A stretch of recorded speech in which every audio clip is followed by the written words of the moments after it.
Roll call. Councilmember Harris. Here. Councilmember Giarrusso. Councilmember King. Councilmember Green. Councilmember Thomas. We do not have a quorum. I know that Councilmember Green is going to come by, and the two first items are voting items, so we will hold off on that until Councilmember Green comes by. So today is Wednesday, May 29th, and this is the 5th Quality of Life Committee meeting for 2024. This meeting will discuss the first 72, an ARPA-funded project, and then we will also talk about community energy fellow within the Office of Resilience and Sustainability. We will also hear about the results of a Hoffman Triangle neighborhood study and presentation on the amazing work that Recirculating Farms has been doing in the community. Just a reminder, we will have public comment. If you want to make a public comment, it has to be germane to the issue. You will have 2 minutes, and you will need to fill out a comment card with your name, address, and the item on which you want to talk about. So, Anita, why don't we move to number 5? Do we have everyone from Hoffman Triangle here? Let's go ahead and do that if y'all want to come up. This is the Hoffman Triangle 2024 Public Participation Geographic Information Systems Study.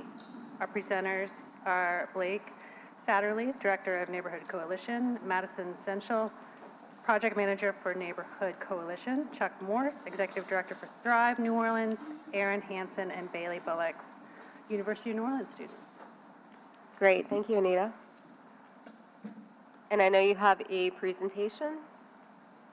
So pulled up, perfect. Got a copy, thank you.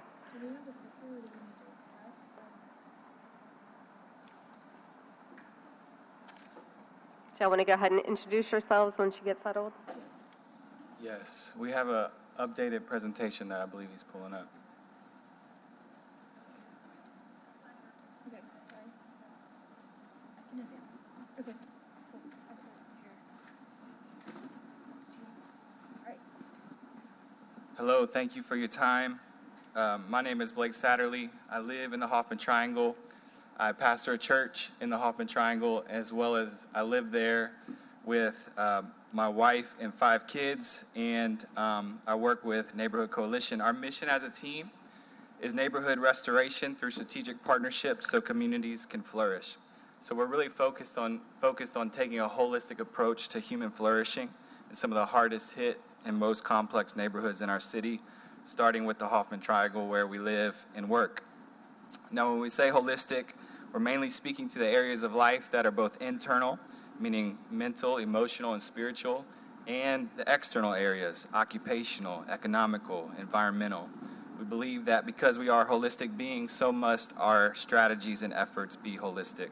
Now, partnerships are, of course, a pivotal strategy to working effectively in neighborhood renewal and restoration. And if we'll be diligent to develop effective and synergistic networks of like-hearted and like-minded individuals and organizations, so be it from churches to community organizers, from counselors to nutritionists, from private sector to government entities, we really can see some of our neighborhoods that contain some of the most suffering become places where people and families can prosper and flourish. So one example of this partnership in this presentation today is the amazing support we receive from Cameron McPhee. Cameron, if you could stand up, in his Office of Performance and Accountability, as well as the support we receive from Bob Rivers from the City Planning Commission. We just want to say thank you for their assistance and the resources and data they provided. Another partnership is with the University of New Orleans. I'm joined up here by 2 of their graduates from UNO's GIS Certificate Graduate Program. You'll hear from them in just a moment. And yet a third is with the Hoffman Triangle Neighborhood Association. I want to introduce Chuck Morris, who is a friend and fellow pastor, as well as the president of our association, and he's also the executive director of Thrive New Orleans, and he'll share a bit about our association and just the power of strategic partnerships.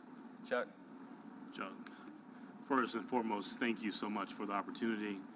Councilmember Harris, Councilmember Green, Councilmember Thomas, God bless you. It is great to be here today to talk about the Hoffman Triangle Neighborhood Association. We have come a long way. We have built some strategic partnerships in the community. You can see that when you drive through. We're doing a lot of work around green infrastructure, stormwater management. We meet every month on the second Tuesday. And I want to thank Councilmember Harris for her diligence in the work that she has put forth, and Matt also, who is the person who has it all going on. But we were able to come together as a community, and we have some community partners here. But as we look forward to really redeveloping and also just revamping that community, and many of you know Hoffman Triangle and Central City has been a community that's been challenged. But there's some forces that are coming together now to ensure that our future looks bright, and that we have the partnerships together to make sure that our development is sound, inclusive, and also to make sure that our infrastructure is solid, and that we're also communicating with our residents to make sure wherever their vulnerabilities are, that we can help meet their needs. One of the things we do is we have done food drives, we have done outreach programs, we have done even in partnership with Councilmember Harris's office, cleanup days. We are coming together as a cohesive community, and that's the only way that we're going to be successful. And I am just happy to be here today and be part of this conversation. So thank you, Awesome. you, Blake. Awesome. So to bring us more specifically to this project, this began through a connection with Professor Michelle Thompson. And through her friendship, we forged a collaboration with Professor Guang Tian and his students from the Advanced Geographic Information Studies program. So the culmination of this partnership over the last semester is the comprehensive findings that we're going to present to you today. This robust research study is going to allow for a better assessment understandings of the needs and successes of our neighborhood, the Hoffman Triangle. And it's also going to allow residents and other organizations to help bolster further support for this vital neighborhood in the heart of our great city. Throw it to you, Erin. Hi, good afternoon. My name is Erin Hansen. I'm an advanced GIS certificate holder now with University of New Orleans. And I'm joined by Bailey Bullock, who is also now a graduate of the UNO GIS certificate program. I just want to take a moment and recognize all of my classmates and instructors who are here with us today. If you were involved in this project from UNO, could you please stand and be recognized?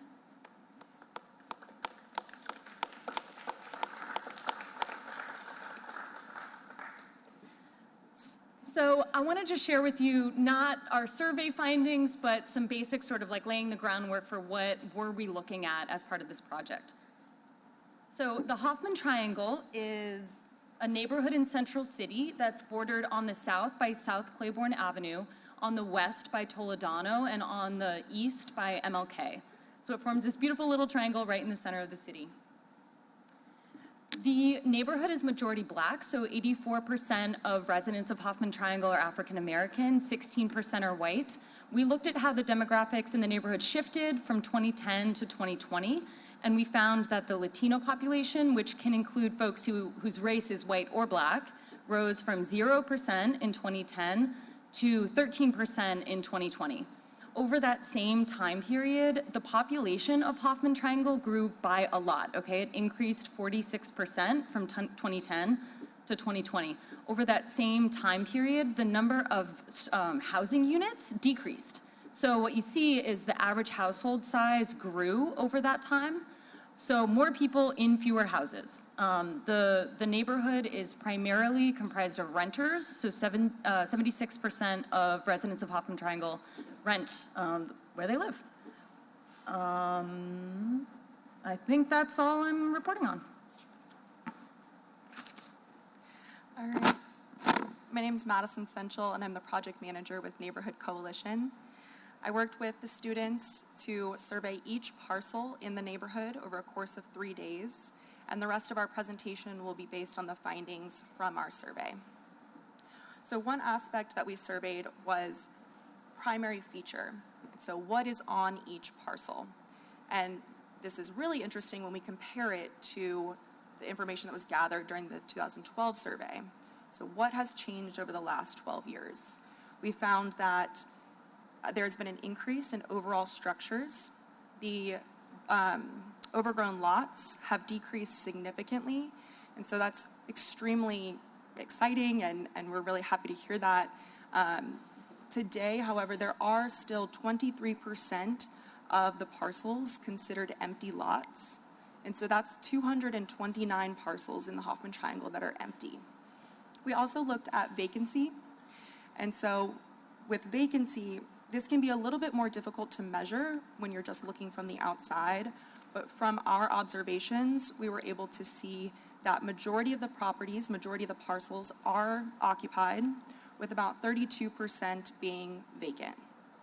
And so between the empty and vacant parcels, we do feel that it contributes to sort of a lack of presence in the neighborhood. You don't feel that presence all around sometimes.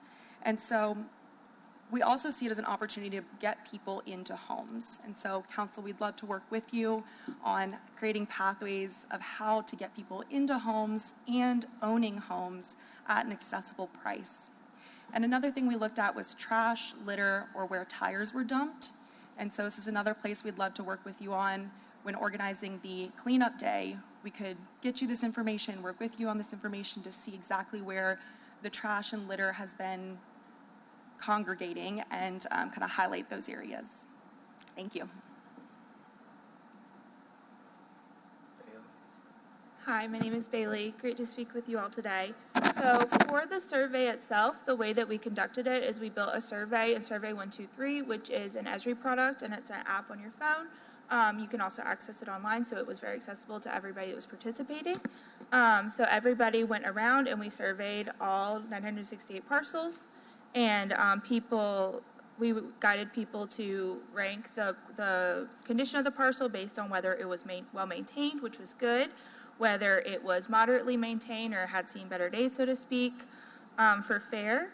And then poor maintenance, we classified as poor. So based on that, 60% of the parcels were in good condition, which is really exciting to see the majority.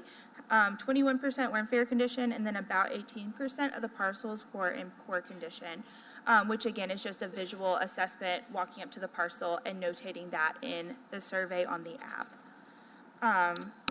So with that, the city data suggests that, do we have this one here? Sorry.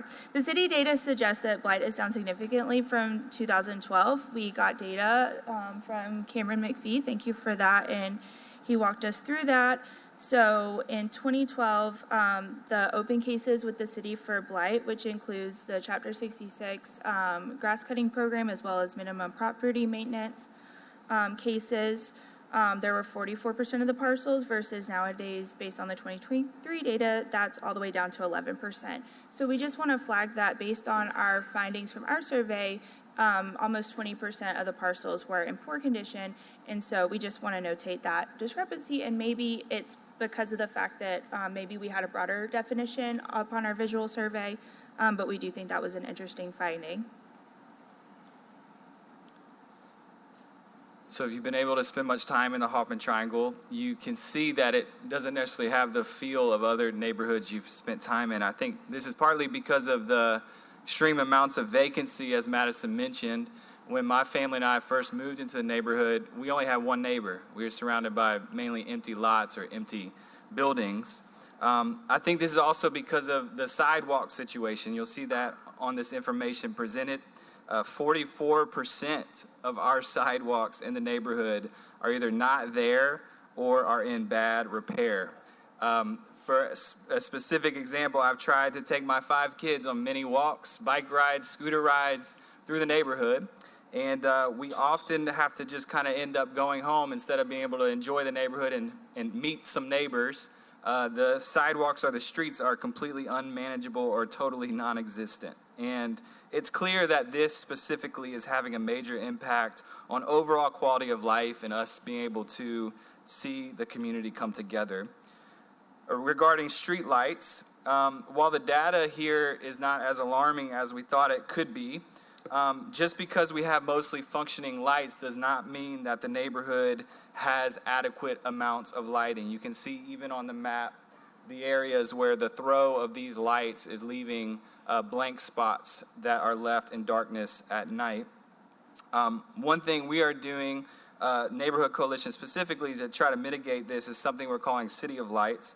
And we're in the beginning of stages of this. We've done one home but we're installing and maintaining LED string lights in the air around the perimeter of residents' front yards at no cost to the homeowner.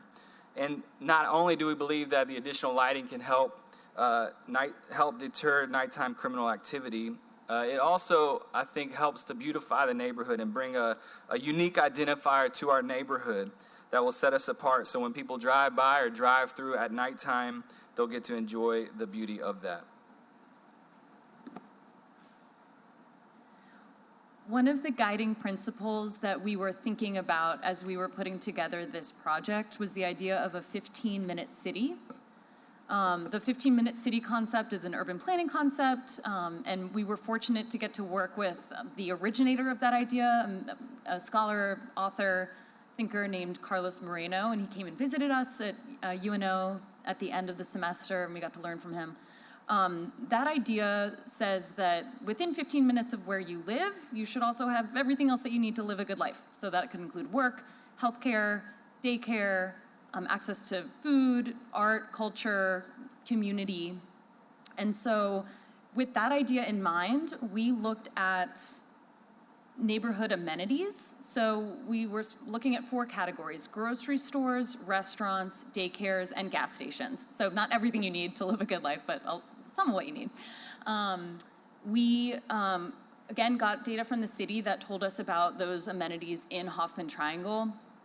And we found that within Hoffman Triangle, there's 1 grocery store with fresh food. There are 2 convenience stores, 5 restaurants, and that includes, fast food, Starbucks, 1 gas station, and 3 daycare facilities. So we ran a proximity analysis that says, okay, how many miles are different parts of the neighborhood from those amenities? And you can see those images in the presentation. Our analysis is that most people in Hoffman Triangle actually have good access to daycare facilities. There are 3 facilities, and most people live within a half a mile of a daycare. The other amenities, grocery stores, restaurants, and gas stations, the access is not as good. In particular, with grocery stores and gas stations, there's not poor access across about half of the neighborhood, which means folks who live more than half a mile from those amenities. Which also just got us into a conversation about, okay, this restaurant might be categorized as, this business might be categorized as a restaurant, but is it one where you can access vegetables, fruit, something to cook a healthy meal at home for you and your family? In thinking about, well, why is this, we looked at the zoning for this neighborhood and found that most of the neighborhood is zoned for a category called historic urban 2-family residential.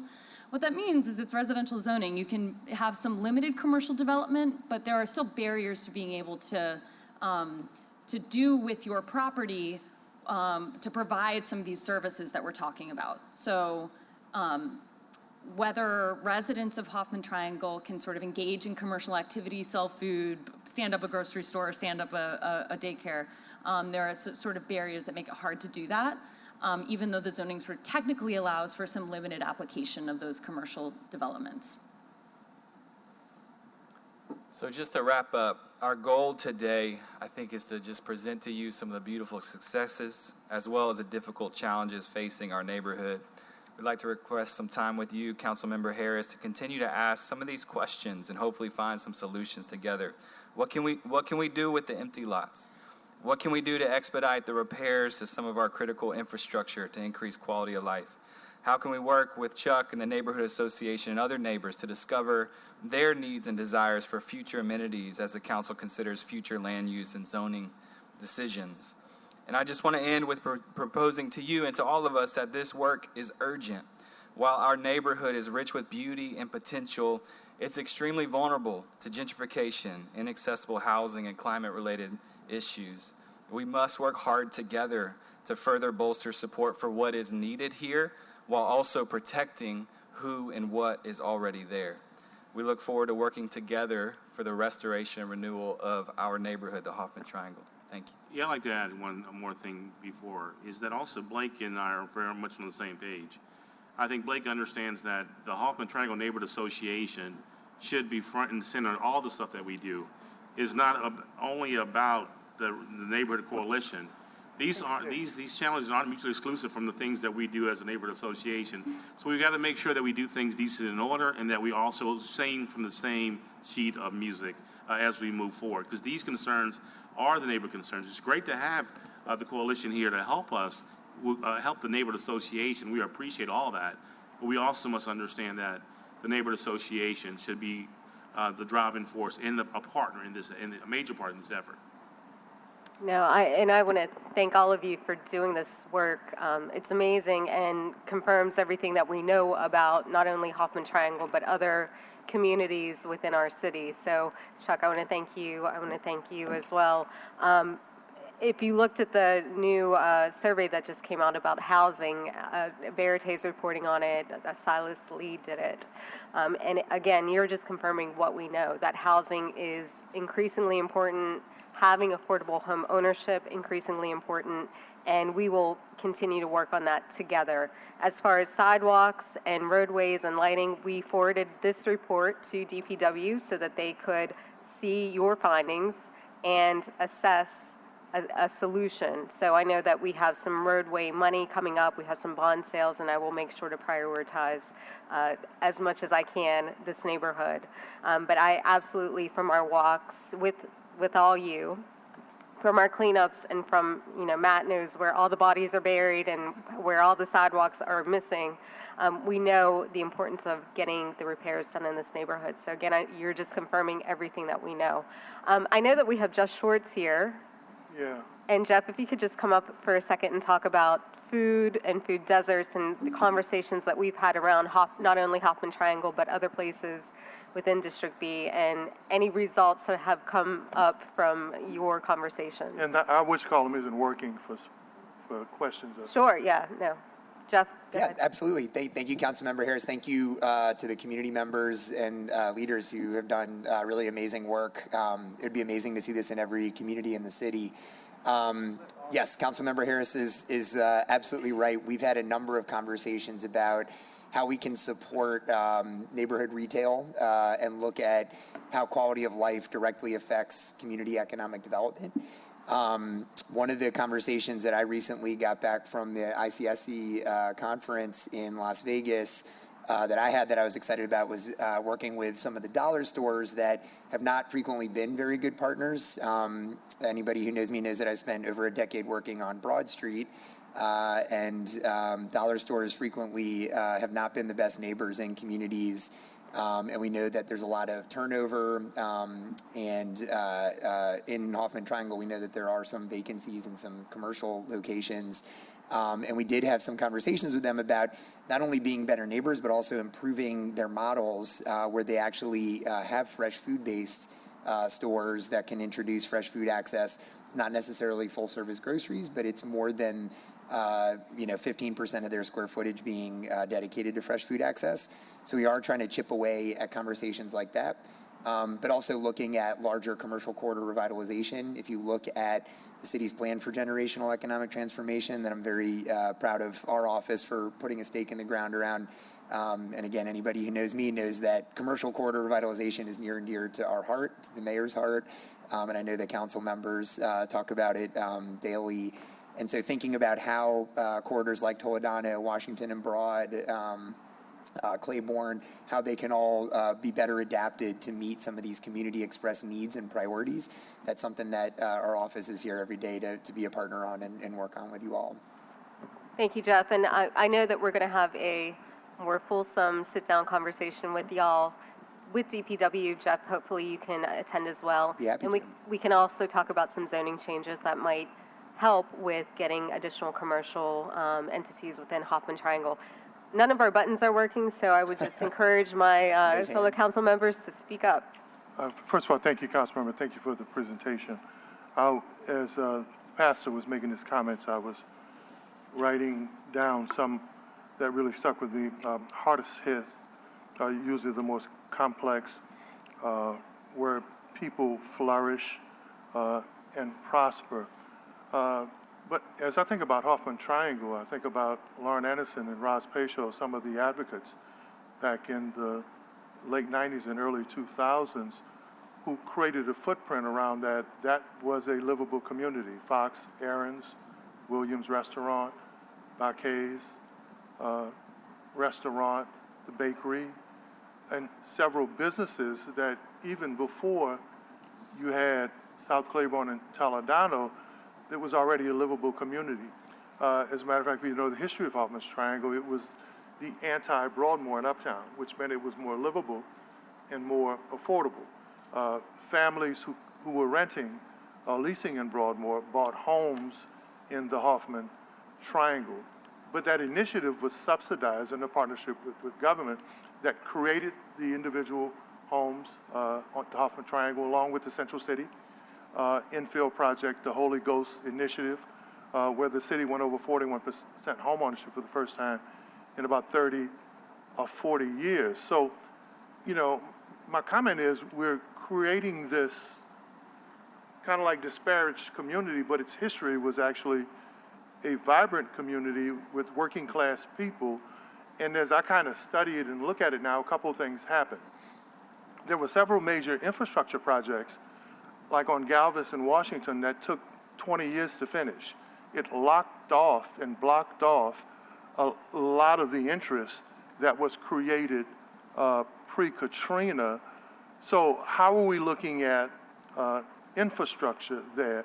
And then the other thing was Pastor Sigler, Pastor Watson, Pastor Thompson, and many of the other notable pastors who were part of that initiative pre-Katrina that created the triangle and home ownership.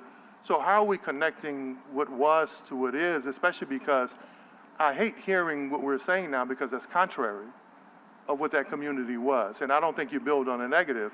I think the easiest thing to do is build on a positive if we can go back to some of the landmarks that were there. And then the other thing, as I have looked at it, I know a little bit about the history of it, is that one of the problems I hear from people in that area, they're not connected to the economic development around it. So if you look at the demographics in the social science that stuck to the triangle, there has been growth in the Claiborne corridor, some of the Uptown corridor, even around Broad to Carrollton, but the people who live there are not connected to it like they were connected to it when it was a livable community. So how are we going to address that? Yeah, I think we are well aware that any work we're doing, we're standing on the shoulders of great men and women who have been there for much longer than us. And so I think we're trying to hold both things in tension, to both celebrate the beautiful successes and character and culture of the neighborhood, while also being real with the current status. And I know there was a big push in 2010 through 2012 and a lot of organizations and entities coming together with Mayor Mitch. And there was some resources pumped in. As I've been in the neighborhood for the last 4 or 5 years, working and doing different things, lawn But care. that initiative didn't produce more homeowners. The initiative in the early 2000s, late 90s, produced homeowners, which helped stabilize that community pre that. So the effort around the initiative that came after that, it highlighted the problems, but it didn't build on the stabilization effort that happened in the late 90s and the 2000s. Fact. Okay. Yeah, and I think to your point about how are we bringing the efforts together, that's where Brother Chuck comes in when he says the neighborhood association needs to lead the way in that.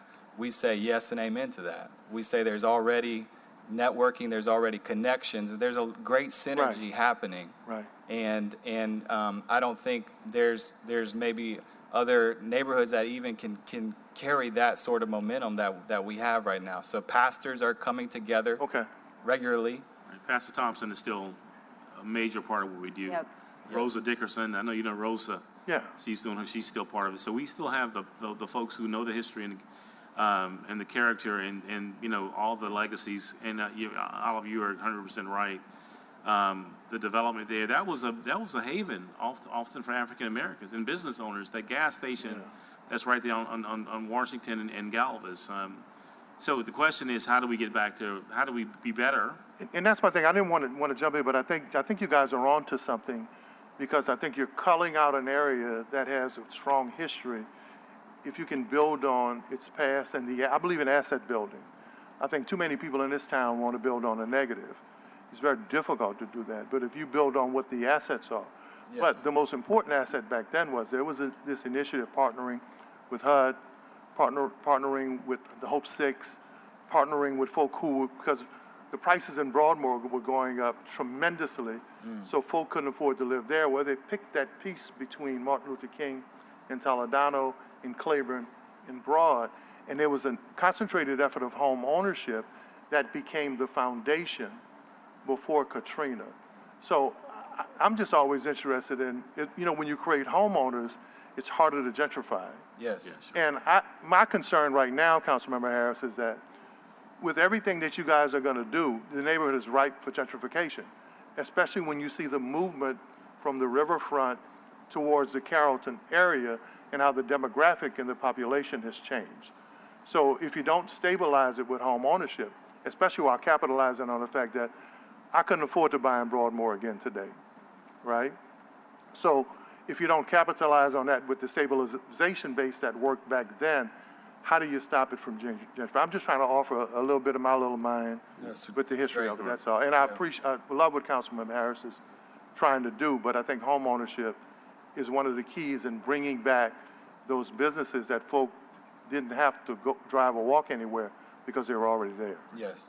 And I think also for us to really document the history of Hoffman Triangle would also be a good start for us to understand the past as we move towards the future. And just think about some of the folks that were there 20, 30, 40, 50 years ago and figuring out how we can build some synergy on what they have done and what they've done right. And also, how do we make sure that we recognize them in a way that can help motivate the people who live there now? So the Neighborhood Association understands what you're saying, Oliver. Brother Councilmember Thomas. And you Oliver? I'm Oliver all the time. Yeah, well, Oliver then. Yeah. And just to work towards that. Blake and I understand that, gentrification can happen, but how do we work together as organizations to make sure that we don't, and home ownership is a major part of that process. And I think to follow up on Councilmember Thomas's comments, I think having the city be partners with you to do that and throughout the city, making sure that you guys will be hearing me talk about the Housing Trust Fund and the charter amendment that I'm hoping to push forward, but hoping that some of those funds can go to soft seconds to support home ownership because we haven't had that in a while. I think that's the point, Councilman. It was a partnership before that created, we keep guessing about stuff, and there's a history and a footprint and a roadmap that works.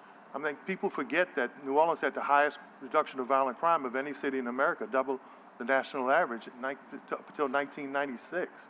But there was also an investment in a partnership with the mayor's office and federal government that created pockets of homeowners. And that's what we need to get back to by using funds from the city funds to help with soft seconds, to have home ownership classes. Again, one of my dear friends from law school bought her first home after going through a city program, doing a home ownership class through the city, and then getting a soft second because she went through that home ownership class. So those are the types of programs that we need to bring back and shore up.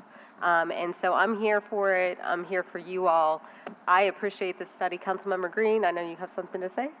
Yeah, just for a second. I just wanted to thank you all for your presentation. I did have a chance to attend the 15-minute city presentation, and it was very, very interesting. I don't have much to say because you all have said so much, but it is good to see a deliberate focus on neighborhoods that is going to involve research, involve experts, and involve the community. Some of our communities were written off so many years ago, which is why, unfortunately, in some respects, they're still looked at as not being the most viable places to live. But Pastor Morse, you're in a community that you know that I want to see a lot of focus on, and it's happening. Yes. We have the multi-purpose center. We have a stadium being built. We have new construction going on of houses. Great community center. That's right. A couple of them, actually. That's right. We're across the street from each other. Yeah, we have sure. new construction going on. But the Desire, Florida area, for example, is one that I think that you all would find that is very similar to Hoffman Triangle in terms of the number of vacant lots, but that used to be occupied by single-family homes and duplexes, and also that government could play a stronger role in helping that community build by putting resources and time into it. So I'm confident that Pastor Morse and I are going to work on and continue to do those things that are making a difference. Relocation of Gordon Plaza residents to better life situations. Also, the building of this solar farm that's coming. Yes. And you see it already, Pastor. Some construction is going on Johnny Jackson Boulevard. I look forward to the time when we can look back at neighborhoods like Hoffman Triangle and Desire and say, you know something, I remember when, but then government got involved and invested resources, and the private sector and community organizations came together and said, we're going to make a deliberate attempt. We're going to make a deliberate effort. We're going to work it out so that that neighborhood gets rebuilt, because we want to recognize and continue to recognize how our city's history is so important. So in a nutshell, that was a long way to say thank you. I look forward to seeing the progress in Hoffman Triangle. And Pastor Morris, I look forward to working with you more in that Desire community, which has very, very similar characteristics. Sure. Thank you all for your work. Thank you. Yeah, thank you again, and I really cannot wait to meet with you, DPW as well, Tara, take notes, and Jeff Schwartz to talk about how we can improve streets, sidewalks, and also stir economic development within the Triangle while preserving its character. So again, thank you so much. Thank you so much. Thank Thank you, you. Councilmember Harris. Thank you for all that you do. Thank you, Eugene. Good to see you. Anita, let's do the next non-voting item. I think it's item number 5. This one is 6. recirculating farms. The presenter is Dimitri Salas, Programs Manager for Recirculating Farms.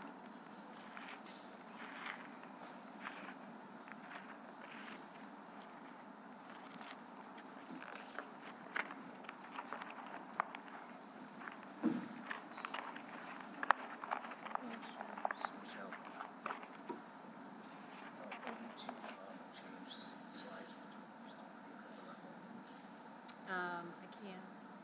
What do you mean? Oh, but someone I want to switch from side to side. Yeah, yeah. No, you're good. I know all the computers are different.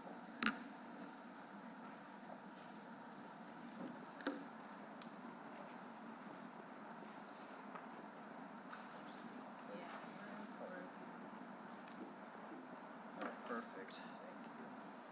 Perfect. All right, ready when you are. Yeah, all right. Hello, y'all. Good evening, afternoon, everybody.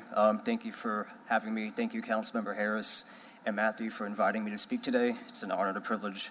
My name is Dimitri Salas. I'm the Programs Manager at Recirculating Farms, where I oversee their community engagement, education, and food access programs. I hold a bachelor's in environmental studies and a master's in environmental law, both from Loyola. My research there focused on intersections of public policy, urban agriculture, and social justice. I've been working with Recirc Farms since 2021, where I've been able to apply that research into all the work that we do. So Recirculating Farms, we're a 501c3 nonprofit organization that's been operating a community garden and urban farm in some capacity in Central City since 2011. Our primary mission is to use recirculating farms and sustainable agriculture to address food insecurity and promote an equitable local food system. We aim to show different types of ways one can grow food in an urban setting, from aquaponics, which is growing fish and plants at the same time, to hydroponics, which is growing plants and water, to more traditional in-ground and raised beds methods. We also practice regenerative agriculture, which is growing food in a way that is mutually beneficial to the soil, our crops, and the environment. It's deeply rooted in indigenous knowledge and histories, and it promotes a sustainable land stewardship. We started in 2009 as just a bunch of farmers and activists, and we organically grew into an organization with our 13th birthday actually showing up in June of this year. And through those years, we've worked with thousands of folks, from farmers, activists, students, educators, community members. So what do? We promote a healthy lifestyle by offering free classes on things from growing your own food to fitness classes. We also distribute produce in a variety of different ways. We work with other individuals and organizations to help develop their own growing spaces. So we've worked in the past with The Mission, Luke's House Clinic. We're currently working with the VA in Mid-City to set up something with them over there, which is fun. We like to say we grow to growers, providing education, networking opportunities, and connecting them with other local food systems and organizations within the USDA. We offer experiential learning opportunities for high school and college students to get out of the classroom, out of the comfort zone, and into the community. We partner with a wide variety of organizations on a bunch of different things, from farm visits, tabling events, co-teaching classes. We're part of the Growing Local Collaborative, which is a collab of our closest nonprofit partners. So that's Sprout NOLA, the Food Policy Action Council, Top Box Louisiana, and one more, the Market Umbrella. They run the Crescent City Farmers Market. Our education programming consists of classes for the youth, hobby gardeners, and also emerging growers interested in growing food as a profession. We also have classes specifically for our veterans community here in the city and in the greater New Orleans area, providing education and network opportunities for them in agriculture as well. In terms of food access and services, we have a community fridge and pantry in front of our garden. We have a weekly home delivery produce box program, and we have some community beds and host a community composting site. So these next couple of slides are just a collection of pictures of work that we do, not only just in District B, but also within the whole city. So for community outreach, we recently in February had folks, a health fair where people were able to get blood pressure tests, other health screenings. We had vendors selling health-related products, and we also distributed free Narcan and testing strips. We offer opportunities for students and groups to visit our farm to learn and engage in agriculture in a safe and welcoming environment. So we've worked in the past with Daughters Beyond Incarceration. They're right across the street from us. Raphael's Village, they're just down the street in Irish Channel on Jackson. The Net Charter School, Central City, Loyola and Tulane, of course. Bard Early College, Ashe Cultural Arts. We work with them a lot on a lot of different stuff. And we're actually having students from Grow That Youth Farm join us on June 15th for a work and learn event. So I'm excited about that. We have many opportunities for individuals, groups, and service learning students from the universities to participate with us on the farm. To date, this year, we've hosted 277 people, totaling 650 hours of experiential learning. And I tend to use experiential learning versus just volunteering, because not only are they just pulling weeds, but they're learning about sustainable agriculture and food justice in the city, in the field, and not just behind the classroom desk, right? We table at events around the city, from the farmers market to community events. We typically provide information on our programming, food access resources, and we answer questions for those seeking SNAP and EBT assistance as well. That bottom right picture is from a cleanup day we had a couple weeks ago in cooperation with the Mayor's Neighborhood Engagement Office. We had people from Loyola, Tulane, Xavier, and Xavier's chapter of 100 Black Men, where we pick up trash along Jackson Avenue, did some fridge repairs and expansions, and did some much needed fence and garden bed maintenance.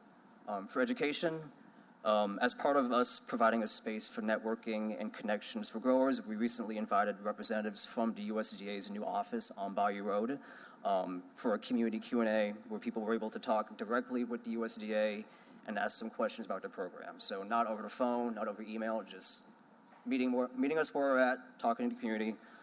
We all know that's kind of the best way of doing business in this city, right? Yeah, that top middle picture is from a class field trip from a while ago. Oftentimes, many kids that visit our garden have never been in a space like that before and don't really know where vegetables are grown or how they're grown. So there's always so much excitement in their faces when they're able to touch the plants and see a tomato growing on a vine, as opposed to just seeing it at the grocery store. We host specialty classes as well, like mushroom cultivation, how to build the raised beds, very, very technical classes. I know next week we're having one on raising chickens in the city, which will be interesting. And we also teach spaces off-site. So we recently partnered with Bastion Community. They're an intentional veterans community in Gentilly.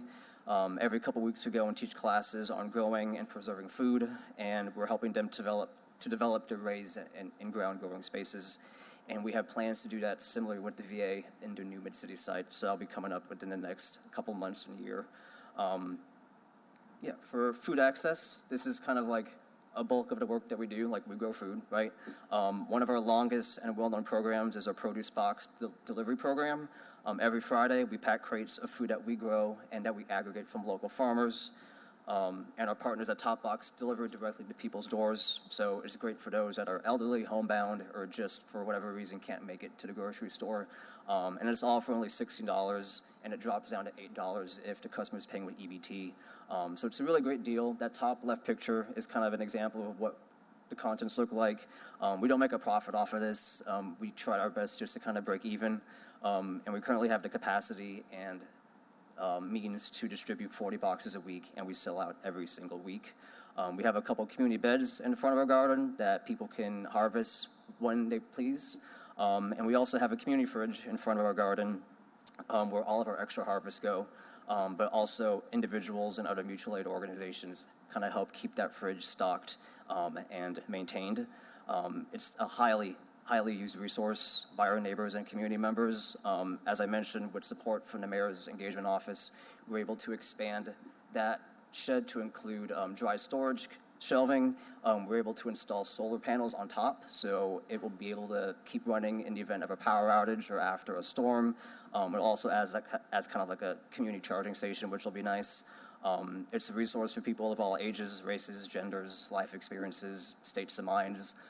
There are individuals in our community that we interact with on a daily basis that experience housing insecurity or are substance users, and we tend to, as an organization, believe that everyone deserves dignity and right and have access to healthy produce regardless of the situation one's in. We periodically host free fitness and yoga classes on the farm as well. And we have a community composting program where we collect roughly 400 pounds of food a week for people that may not have the time and capacity to work with us. Being able to kind of walk to the farm, drop off the food scraps has been a way for them to kind of engage in our space and engage in the work that we do. And so far this year, we've harvested around 1,500 pounds of food for our boxes and the fridge, which is a lot for a small growing space. We're also a very small team. There's like 5 of us, and we weren't all able to be here today because we're all busy, so apologies for that. This next slide is just pictures of stuff that we've done at other sites. Before Jackson Avenue, we were at a site across the street from the Mission on Aretha Castle Haley. And before that, we were at a spot on Carondelet by the Muses Apartment Complex. So we've had community eat local dinners. That's Xavier Plunge back in 2016. We did a fresh produce bag giveaway with Live City in conjunction with Ashe, the Y, and the Net Charter. And our produce box actually really picked up steam during COVID because people weren't able to leave their houses and the grocery stores weren't as packed. So all this is hopefully to make the case that urban agriculture and community gardening offers a wide range of services that can improve the quality of life for an individual, a community, and a neighborhood, and our city in general, right? But these successes and achievements are not without its challenges, right? One of the main things that we and many growers in the city experience is lack of access to long-term land tenure. So, this is our first spot on Carondelet back in 2012. It went from like just a vacant, blighted lot to a vibrant urban farm with a greenhouse, community event spaces, raised garden beds, free classes. We had to move off of this first space unexpectedly at the end of 2016. Now it's the parking lot, right? Now it's the parking lot now, yeah. I actually drove by 2 weeks ago just to check. But yeah, it was over a span of 2 weeks. We lost a lot of money in terms of materials and equipment. A lot of our stuff got stolen because of a turnaround. And not to mention, we lost all the soil that we spent cultivating because you can't just like up and pick up the ground real quick. After we left that site in 2016, we moved to a smaller site on Aretha Castle Haley, where we again took an overgrown, trash-filled lot, turned it into a beautiful growing space seen below.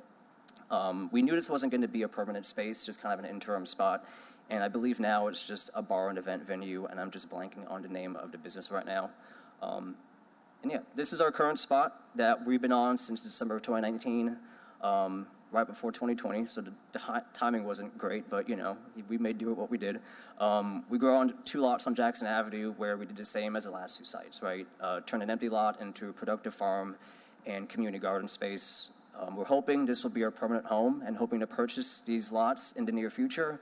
But right now the prices are high for a small nonprofit. I think the cost of 1 lot is nearly half of our annual budget. I don't have the specifics on the numbers right now, but I'm sure I have them. you have. Yeah. Marion And probably told me. these are Nora-owned lots. The lot that you're on currently is a Nora-owned lot. It's a Nora lot through Growing Green. Yeah. Yes. And we've had a good relationship with Nora and Growing Green. I can't speak for the entire urban ag community, but for us, we've had a good working relationship. They've been fair. It's just appraising it at a residential rate versus maybe an agricultural land, or maybe at the rate as it was when we first started stewarding the land back in 2019, because a lot has changed since then. Yeah. But yeah, I mean, moving a farm from space to space is, physically, emotionally, and financially taxing. But we love the work that we do. We love growing food for people. We love teaching people how to grow their own food and become a lot more self-sustaining. And we love the community of agriculturists that we have in this city. We've been around for 13 years, and we look forward to being around longer. And we're excited to see urban ag and food equity really progress in the city. And we also appreciate and acknowledge like the effort City Council and the Mayor's Office has made in working with us and other growers to, really make urban ag thrive. I know we recently had a big win by having the urban ag liaison position being housed in the Office of Resilience and Sustainability. Greg's been really great on that. So we're excited to see how that plays out into the future. And this last slide just has my contact info in case any of y'all need to want to contact me to discuss in more detail any of the things I touched on today. If you like, you can follow us on Instagram. I also run that page if you want to see what we're doing on a weekly basis.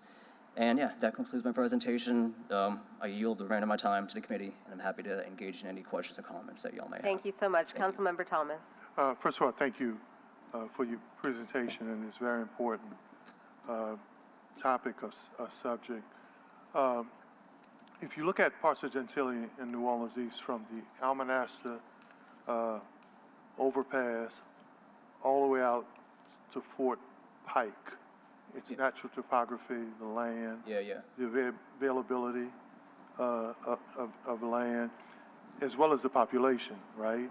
So if you would call out that part of the community, it would be the 7th or 8th largest city in the state, right? And when you look at the availability of fresh produce and options for fresh produce, right? We talk about food deserts, but much of that area is beyond a desert. It's a wasteland. Yeah. Which is worse than, a desert. They're thriving deserts, right? But a wasteland is something different. Versus the amount of people who live there. Are there any plans to take a look at where the largest population exists, where there's less access to resources and fresh produce, especially given inflation and the cost right now that's hitting people up? So how are we looking at that city within a city that seems to be redlined, or where people from nonprofits to businesses, even though all the social science, they use their demographic and they use their studies to get population, the nonprofits, the initiatives to deal with all of those social ills, they don't have a headquarters or a branch office anywhere near the 8th largest city. Mm-hmm. But it dwarfs the problems in the inner city if you look at it solely from people times need minus access. Are there any plans for that area?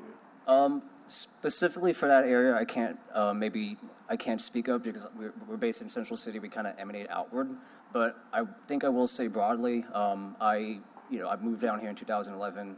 I think the capacity of urban ag and like nonprofits that do food access, food security, and address food deserts, I think we have a lot more organizational capacity now than we did back in 2011. I think moves like having an urban agriculture liaison to kind of help, how do you grow more food? I think the USDA coming into New Orleans, understanding that like there is this rich history of agriculture. How do you do, how can they help kind of like spearhead that? One thing I thought of when I was in grad school, I did a research where it was a GIS project where I looked at formerly redline neighborhoods to placement of grocery stores and corner stores. And in Central City and a lot of other neighborhoods, a lot of formerly redline neighborhoods had high rates of corner stores, but no like access to grocery stores, right? Like Central City was one of the cases. The only grocery store at the time I can think of was maybe the Save-A-Lot on Claiborne, but that recently closed down. So I think the closest one you have right now is maybe the Walmart. But I think having initiatives where hopefully we can get fresh produce, local fresh produce into corner stores where they already exist in neighborhoods as opposed to having to build out a grocery store.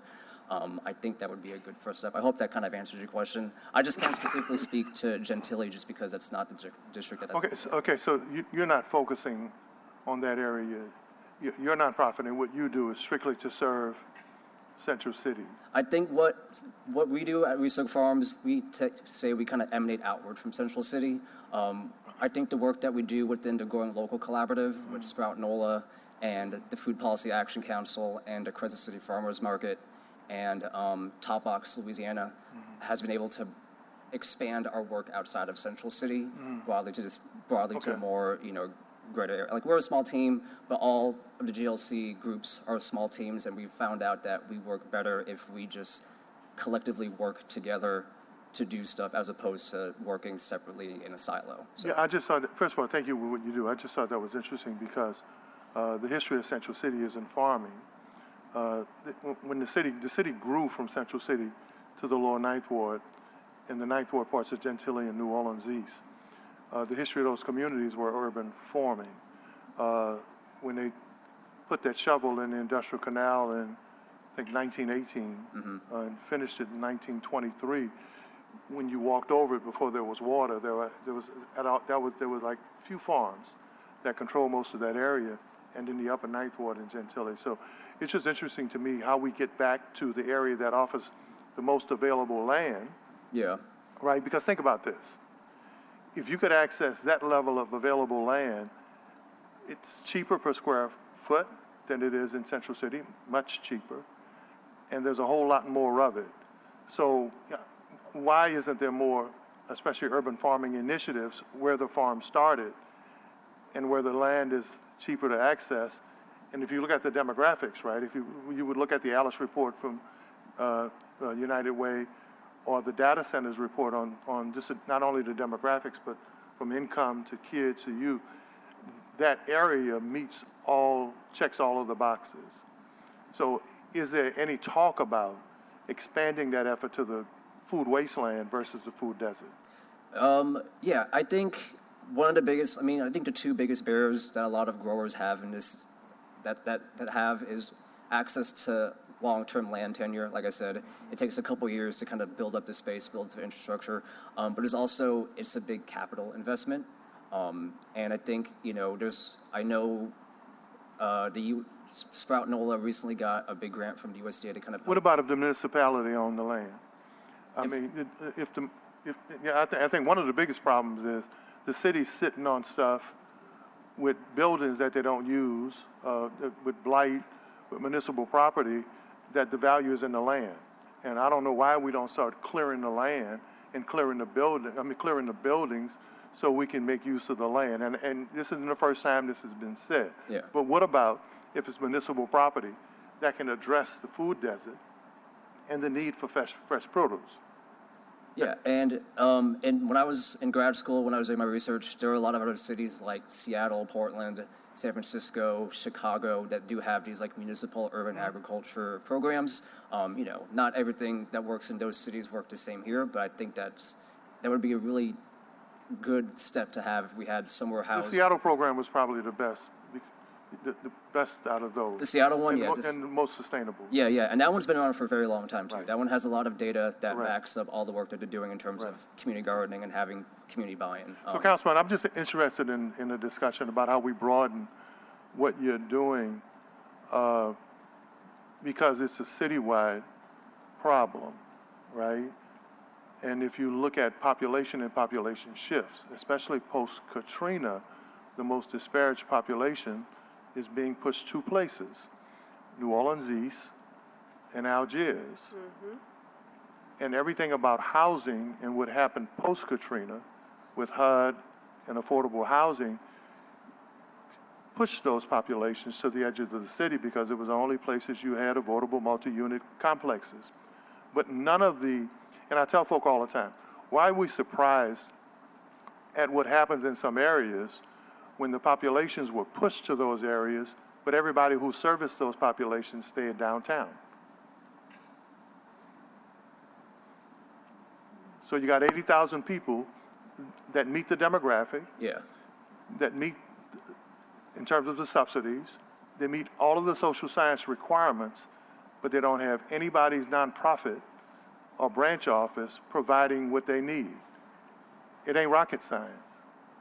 Councilmember Thomas, I 100% agree. And, as we have asked for the list of city-owned properties for the past 2.5 years and have never really gotten an answer of those city-owned properties, I know that the new property manager Director Trey is working on that for me now, but we've been asking for that list of where are the city-owned properties and how can we redevelop them in connection with the nonprofit. The fact is that you are sitting on a Nora property that was owned by the city, turned over to Nora, and now Nora needs to offer you a price to stay on the property that you all can afford. So Yeah, I think yeah. the redevelopment framework needs to be such that they assist organizations like your own in getting onto municipal properties so that we can infill where we need infill and where nonprofits can flourish where they are needed. Councilmember Green, I know you are green like me. What you got? Well, I mean, I just want to add another another challenge, I guess, as we talk about growing. I want you to look at the Desire area, which is the area bounded by Almanastor and Florida Avenue. Almanastor goes like this, I guess becomes Alvar, and it becomes Florida. That area has the headquarters, for example, of Thrive NOLA, which is where Pastor Chuck Morris works. Yeah. But there is also one entity that's taken a challenge there already, Bartolo's Fresh Market on Barcelos. Barcelos. I know Andres from Barcelos. There you go. Yeah, he's a great Barcelos, guy. sorry. Yeah, He's you're at the corner of Piety and Aljamaya. You have Thrive NOLA at 3600, and they have a small garden. But also, I just want you to know this, the price of land in certain areas, like on Piety Street, it doesn't have a price right now because there's no desire Yeah. for it. There are a couple of builders who have worked with families to do their successions for them so that they can then get the property. There's so much land that potentially could be accessed just as the for-profit builder is accessed so that you could do successions and maybe get some of that land for really dirt cheap in terms of a long-term lease or even donate it. Mm-hmm. Families are sitting on lots where there are 13 children scattered throughout the country and they haven't done succession. You could still do a succession for them. It's just a little bit more of a challenge, but it can be done. There's an institute. Have you heard of the Materials Institute? Yeah, they're Materials downtown. Institute. Yeah. It's on Port Street, Port at Galvez Street. And just on Sunday, I was at an art show there where youth in the midst of the growing were displaying their art. It's a great institution that works really hard. What I don't hear enough of, and you don't have to necessarily do it, is a cooperation between some of those who are doing urban farming. Because there may be some access to capital, or not capital, but monies that would be available, I think, if there was a more unified conversation in that area. Just recently, somebody from Southern University at New Orleans, which is an agricultural institution, Southern University in Baton Rouge, came to SUNO and talked to SUNO about the possibility of doing a little bit more here in the city of New Orleans. But what I find challenging, and I will use that word because I'm not in that business, I only look at it and see what could be, is that we don't have more coming together to take advantage of the fact that we have all of this land and that we have all of this climate that makes it conducive to do exactly what the Materials Institute is doing. Their crops are being sold, from there, but they are also providing sustenance for the youth who take advantage of their facilities and also those who run it. So, in a nutshell, my conversation is a couple of fold. I want you to look at, in addition to Central City, because I want to have them everywhere. I think we should do it more. Yeah. But also look at Barcelos and see what might be able to be done near him to support what you already have there as a potential retail distribution center, which is down the street from an already existing urban farm, even though small, at Thrive NOLA. And then also consider, and maybe there's potential funding for it to support the lawyers or the clerks that would have to do the research, doing some successions on some of those overgrown lots to either take possession of them or do long-term leases. It's already worked very quietly with a couple of builders. I know it can be done. The families, I regret that succession seems such a daunting challenge from time to time, but it can be overcome, no matter how long it's been in the grandmother's name, you know, it can be done. That's an opportunity to get some of that land. Yeah, yeah. I'll say, one, I'm glad you mentioned Barcelo Gardens. Like, they're doing really great work down there. Yeah. They accept SNAP and EBT. They grow food, and they're like in a very much pocketed part of town, but they're doing great work, and we support them all the time. So I'm glad that they got mentioned in here. And in terms of like not city property, looking at like private property, you know, like successions and airship. When I was in law school, that just drove me crazy. Right. Airship law is really insane. But you do make a good point. If you're able to help, you know, I mean, legal education and like we're all here, we're attorneys, we're politicians. We know that legalese is made for lawyers and judges. It's not made for people. And I think, you know, to have services like successions and like dealing with airship and getting to et al. And figuring out, getting everyone signed so they can transfer the property over, that would be a great thing to do. I think, you know, on that, and successions is really, it can be a really complicated, depending on how long that property's been in that family, and depending, like I said, if they're scattered all around the country, how do you get them all assigned to transfer it over? But like, you make a good point, yeah. Yes, keep in mind that you don't necessarily sometimes, of course, it's understood that sometimes they've gone so deep and the people are so spread out that you may not get everybody's signature. Yeah. There's a quirk in the law, and maybe Councilmember Harris would know about it better than I don't know what it is, but somehow or the other, you can do a succession without getting in contact with that army of people that are sometimes out there when it's the great-great-grandmother's house on Piety Street, and there are 13 children, and there are now 200 people in the family. You do a curatorship, and you're killing me with it's a curatorship. Right. You get a curator ad litem. The forced airship, the whole thing. We could teach a master class on this. Like I said, that really pulled my hair when I was in law school. Dealing with successions, Yeah, most people don't do it because of the cost. The cost Right. is astronomical just for a family to get it when you don't have to do curatorships and everything. And Councilman Thomas, you're absolutely right. And in some respects, that's where potentially government can come in, and I'm gonna tell you why. We leave a lot of money on the table after certain storms, for example, when you don't have the ability to prove who the owner is of a property that has been damaged, because FEMA cannot just pay to someone who is in the property that is owned by a great-grandmother. You have to have some sort of succession, some sort of evidence of ownership. But I'm going to send you an email because once a month now, and it just started 2 months ago, it's just coincidence that you're here, my office, through a person who's on my staff, Jordan Harbaker, is going to be putting on at the Desire Florida Community Center a seminar which talks about successions. We've done it twice. We had 24 people at the last one. I don't know, he had at the one before that, but we're going to do it once a month. And after as you get emails and see it, you may send somebody there who you know who has a parcel that they don't know what to do with, but maybe they would do something with it and get their family together. It's just an opportunity, because if we don't do something like that, what we're going to have is these overgrown lots forever that the city cuts from time to time that the family members don't even care about and might be willing to donate it if it was doing something productive in their communities. Yeah, thank you. I appreciate that. I look forward to that email too. Okay. Yeah.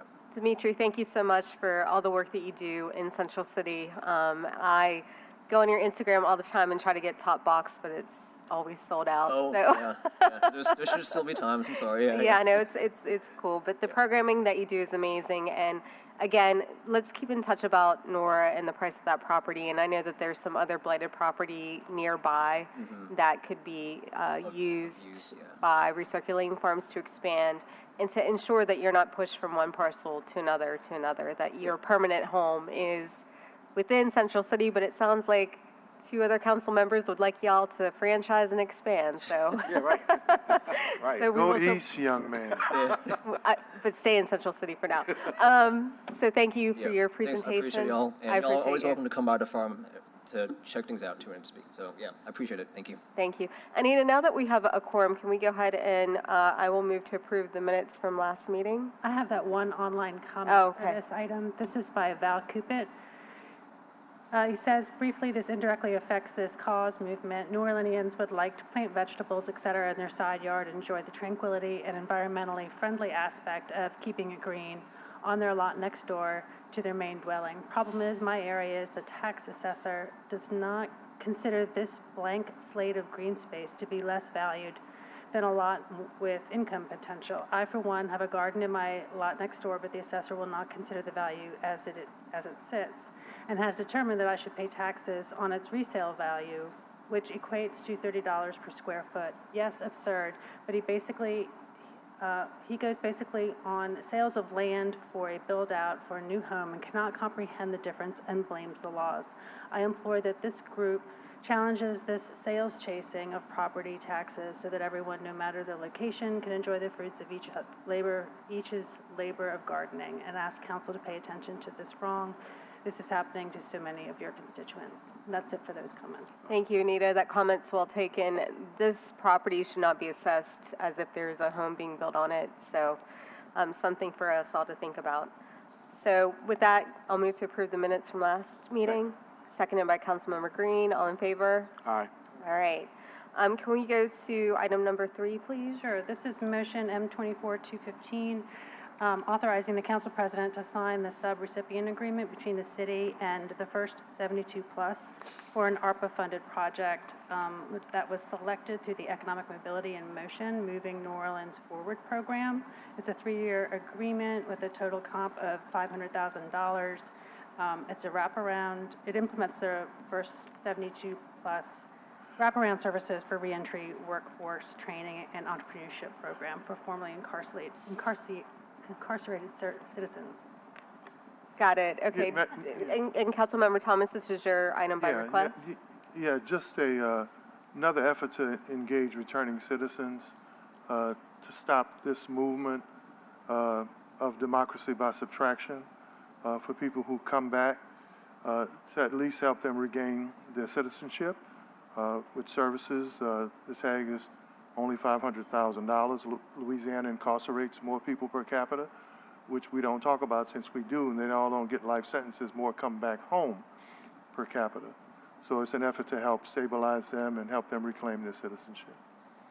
Wonderful. You want to go ahead and move? Yes, I move. I'll second. All in favor?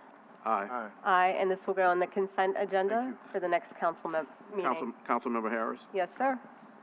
I did want to, before we quickly voted, to just add a little bit, just for a second. I just wanted to thank the administration, the Cantrell administration, for working with the First 72 and in other capacities. But I also want to, again, this is an example of the City Council supporting efforts that involve much more than just policing, but that involve providing a diversity of products to a diversity of citizens in our city so that they can get involved with and can appreciate and get gain from what our city and economy have to offer. This is a great way of getting citizens involved again and motivated after they've had some challenges.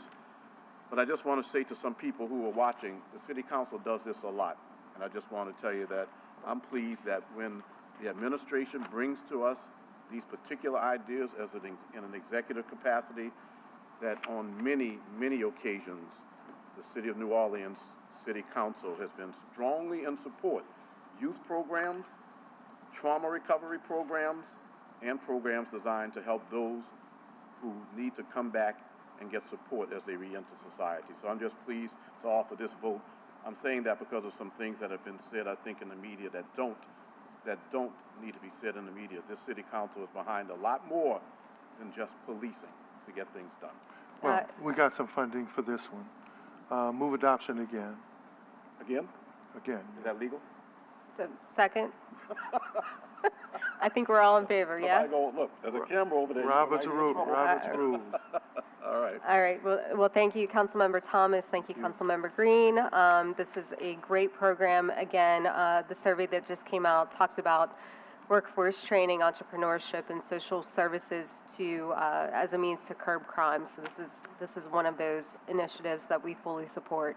Anita, can we get item number 4, please? Yeah, so per Council Rule 57, we have a contract for committee's consideration of whether to recommend approval. This is the Energy Efficiency Conservation Block Grant Fellowship Agreement, a multi-year agreement with the U.S. Department of Energy to place a Community Energy Fellow within the Office of Resilience and Sustainability. We have Dan Jotras with the Infrastructure Projects Administrator.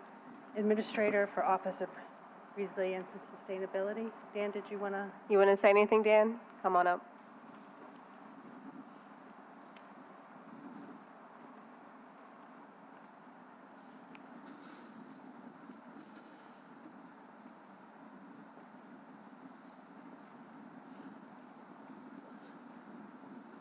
Good afternoon, council members.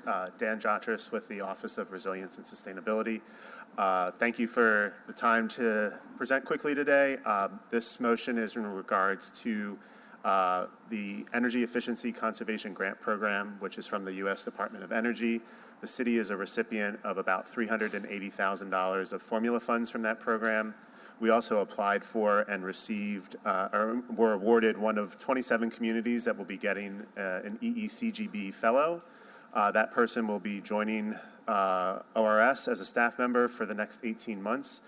So the motion before you today is to authorize and move forward on the agreement with the Department of Energy for that fellowship program. I'm happy to answer any questions that you may have.